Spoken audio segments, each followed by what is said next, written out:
I'm Andrea McLean. And I'm Mirela Sula. And in today's conversation, we're going to be discussing the transformative power of travel.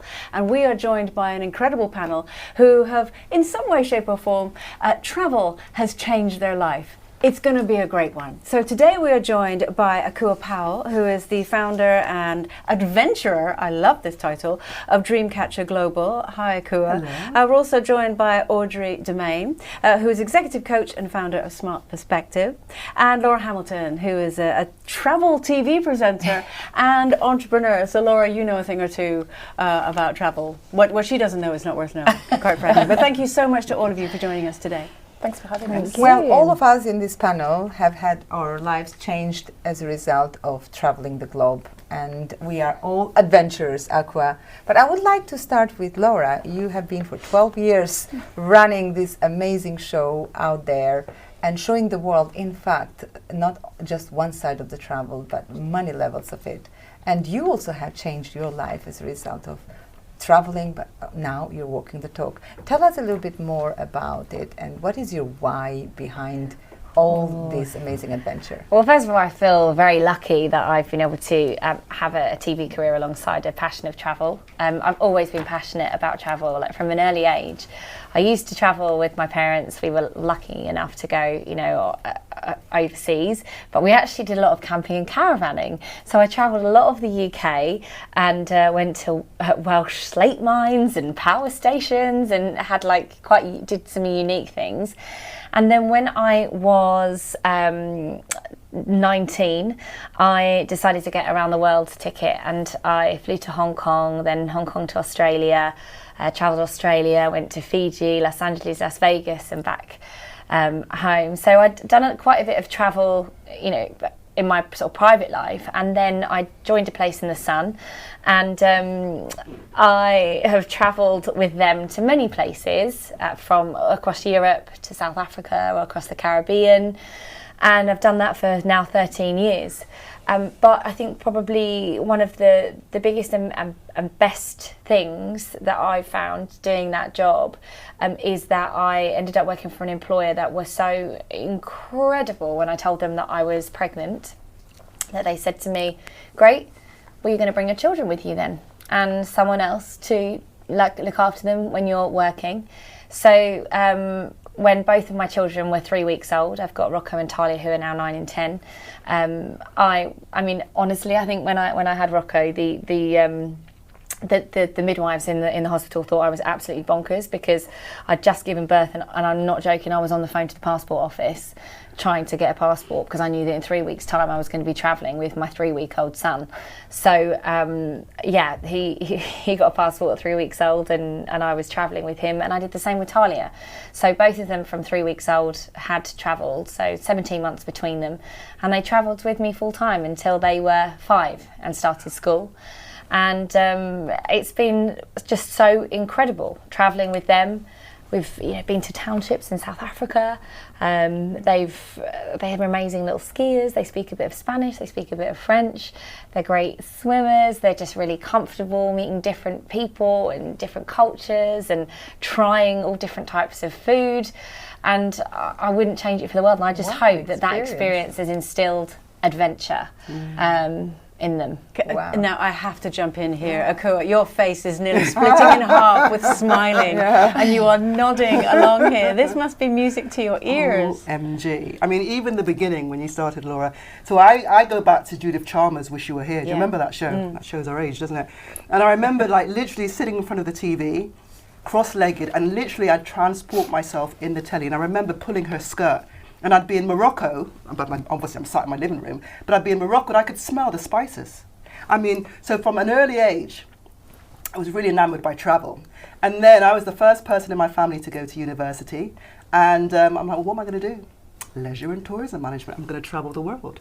So I ended up doing that in London. And then I came out and worked in a travel agent. And I said, okay, this is not what I signed up for. I didn't sign up to sit behind a desk and send people on holidays. So, basically I fell into human resources at that point in time.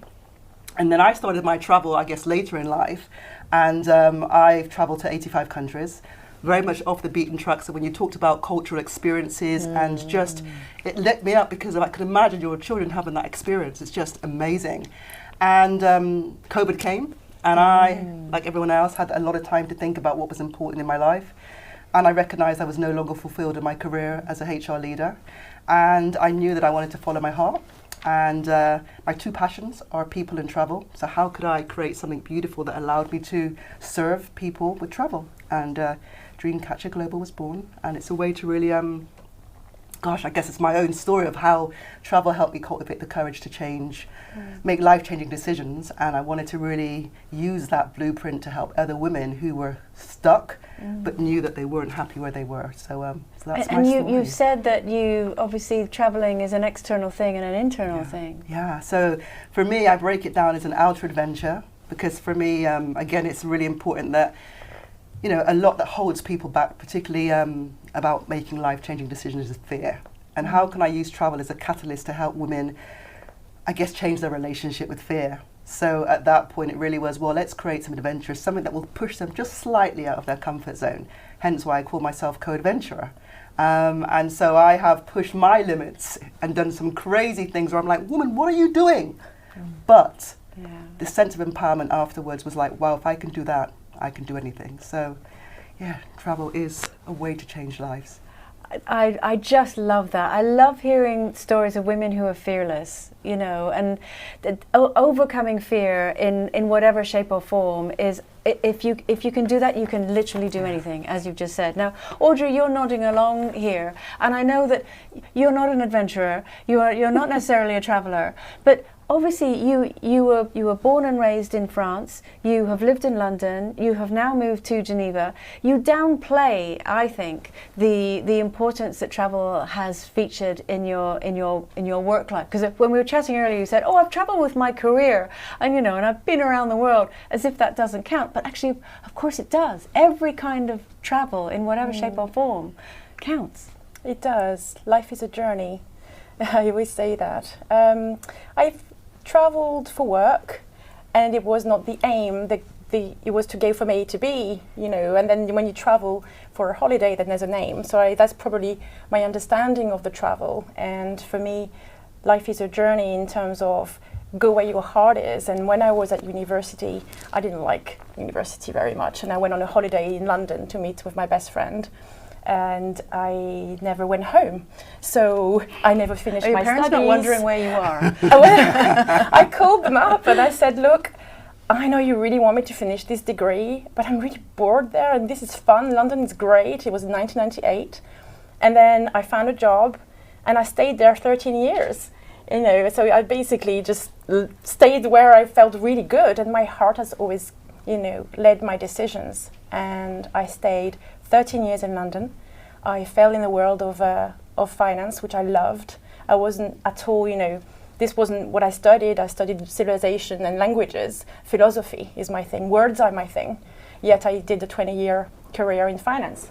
And that's probably what then led me to change, you know, the way I was working, and changed my career, because I realized that all these years in finance, whether it's in London or it's now in Geneva for the last 14 years, it's all about people, you know. And the financial world is seen as an industry. I see it as a people place, because it's made of people. And that's why I became a coach, to help them talk to each other and bring meaning to the world. I'm interested by this whole idea of travel as a transformation, because Akua, you put it so beautifully in terms of you might externally have an adventure, but internally there's a transformation happening. And obviously, Laura, you were talking about that you had some amazing holidays that were here in the UK. You didn't necessarily, you know, go very far. I'm really interested to hear from all of you, actually, in terms of the internal transformation and the internal travels that you've been on, in terms of life-changing events that you've had that have maybe changed the course of your direction. And Audrey, I'll start with you with that. So, yes, life is a journey. I say it again because for me it's been quite a journey, and it still is. And I've always loved people. From a very young age, I would be an advocate for people's rights. I would stand up in the classroom to defend people if I felt that they were, you know, not spoken to properly, or I've always had that in me. And I suppose that kind of followed through, but I could have stayed in my comfort zone in banking if life hadn't brought me to my real purpose. And sometimes life brings you somewhere you don't want to be. You don't want to go there, but it kind of brings you there. And in 2020, the life journey took me on something really difficult because I had a very violent car crash. And my mum was driving because I was injured, so I couldn't drive. So mum came to help out. And this crash was extremely violent, and she passed away during this event. And so being a survivor of something violent, you feel first guilt. Why am I still here? And your purpose and your real understanding of why you're still here is because the world needs you, but not where you were, although that's great, because I could never do what I do today if I hadn't spent all those years in London, in Geneva, you know, being raised in France, traveling with work, you know, to many, many countries. And life said, no, you have a purpose, and you know, the world needs what you have to bring. So you're going to help people talk to each other in a different way. Is that? And first of all, I'm so sorry to hear that your story of your mother, and I'm sure she's looking down on you now and really proud of the transformation and the change in your journey that you've had, because you're using something that was so tragic as a force for good, yes, and as literally a propelling force for good. Akua, if I can ask you mentioned that the pandemic was actually a transformative power, if you like, in terms of changing your life's direction. Do you think that you would have perhaps continued where you were heading, if you like, if something hadn't stood in your path and said, actually, no, you need to think about things differently?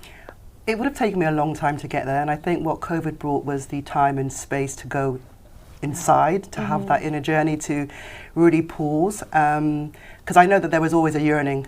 I knew deep down, I finally acknowledged it, that I wasn't happy, but I was actually almost trapped. And when I say trapped, it was kind of like those golden handcuffs where you've got a job that looks great on paper, you've got a great salary, but actually you're not showing up as your authentic self at work, because actually this is not who I am at my core. And for me, it was really about finding who I was and using that strength of, wow, this is me and I'm here for a purpose.